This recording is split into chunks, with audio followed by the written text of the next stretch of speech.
Hi, my name is Jade Mazarin. I'm a board-certified Christian counselor in Vero Beach, Florida, and I offer Skype sessions for people outside of the area.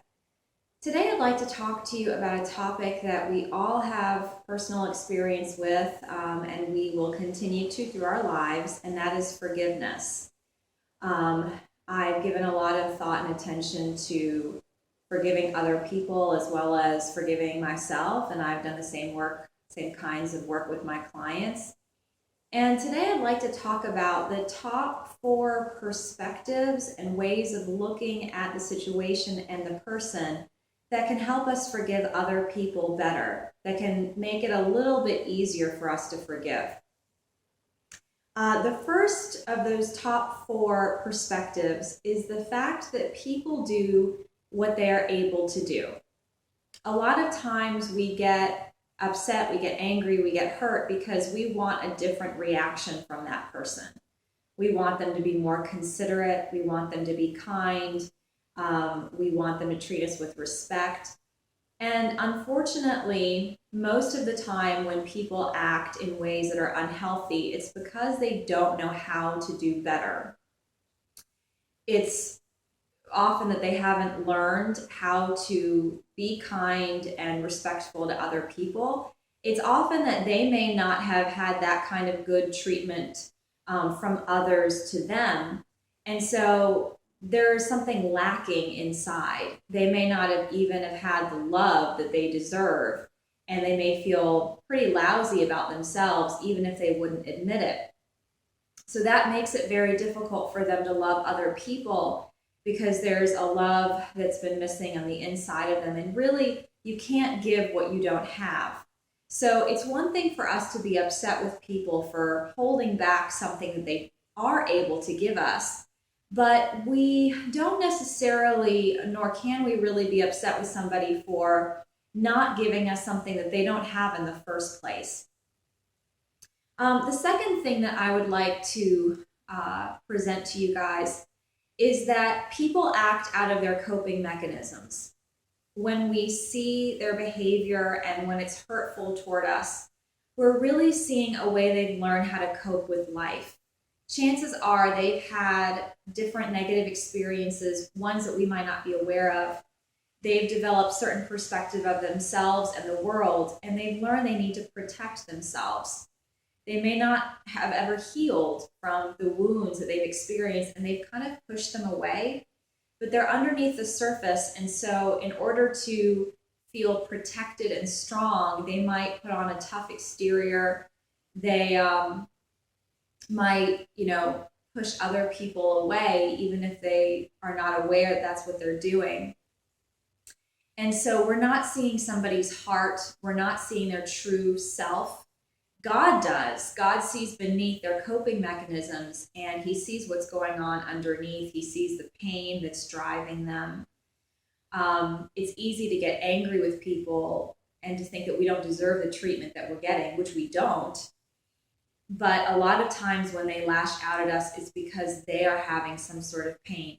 We could have even touched on a wound that we didn't know they had, but the strength at which they respond to us is so big that we know we've triggered something, and that's not our fault.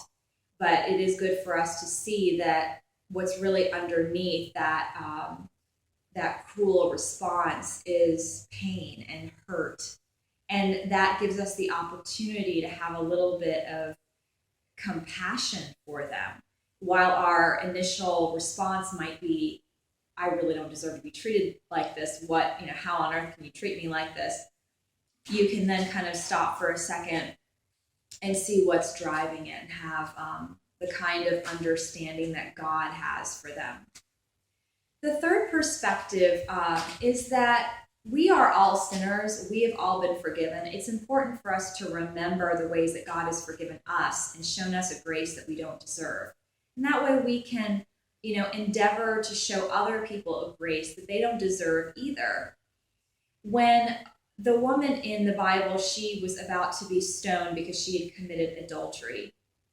And many of us know the story. Jesus said to the crowd, anyone who is without sin, throw the first stone. course, no one could do that because everyone was sinful, had sin in their lives. But he didn't say anybody who has never committed adultery throw the first stone. And a lot of times we are judgmental because we think, well, I've never done that horrible thing. But Jesus doesn't say that we have a right to condemn and judge if we've done that very thing.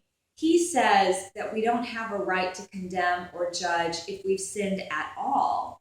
And of course, not only have we sin all the time, pretty much. So it's important for us to recognize, okay, if I have sin in my life, any kind of sin, then I really don't have the right to condemn, to hold resentment, to look down on that person for their sin. We all have different areas of weakness.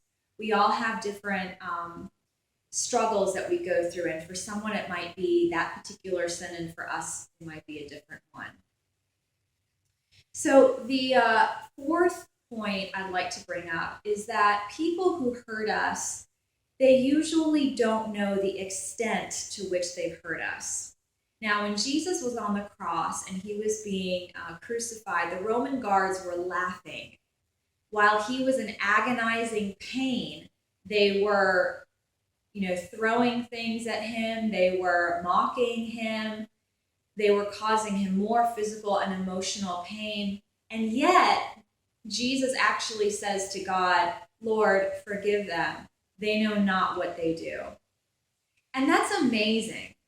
Obviously, these guards knew they were killing Jesus. They knew they were causing him pain and suffering. And yet, Jesus saw beneath that, and he knew that they didn't understand the full extent of what they were doing. Perhaps that they were crucifying the Son of God, the whole depth of really the evil that they were committing. They were kind of clueless to that. And that was a basic premise for which Jesus could ask for their forgiveness, was that they weren't completely aware.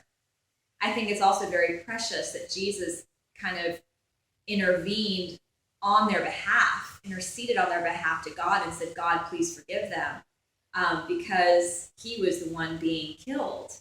And yet he was able to do that.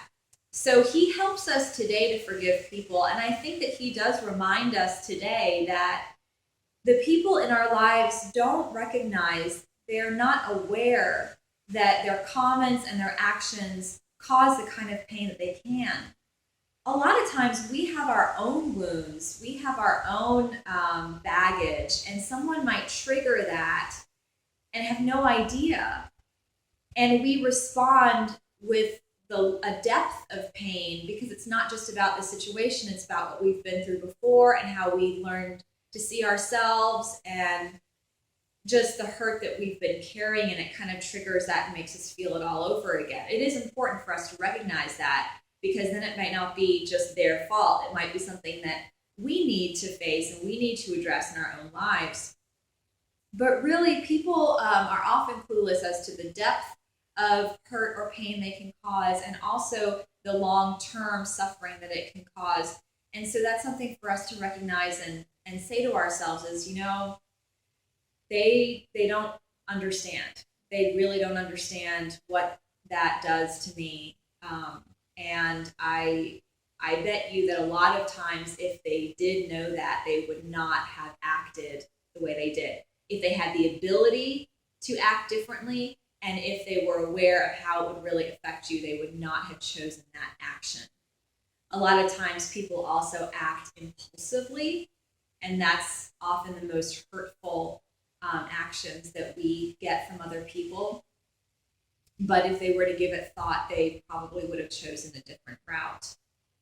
So hopefully these principles have been helpful for you. If you want to give them some more thought and meditate on them, I think that would be a great thing. I know that I have to continue to bring those things into my mind. When my flesh has its natural response of hurt and anger, I have to kind of purposely look at it the way God does, which I believe these are some of the ways that God looks at it. So thank you for watching, and I'm going to be doing a second video on forgiveness as far as how we can heal when we have been hurt, and kind of a way to respond during and after having forgiven. And I'd also like to talk about just how to forgive ourselves for things that we're carrying around that really God doesn't want us to anymore. Thanks so much.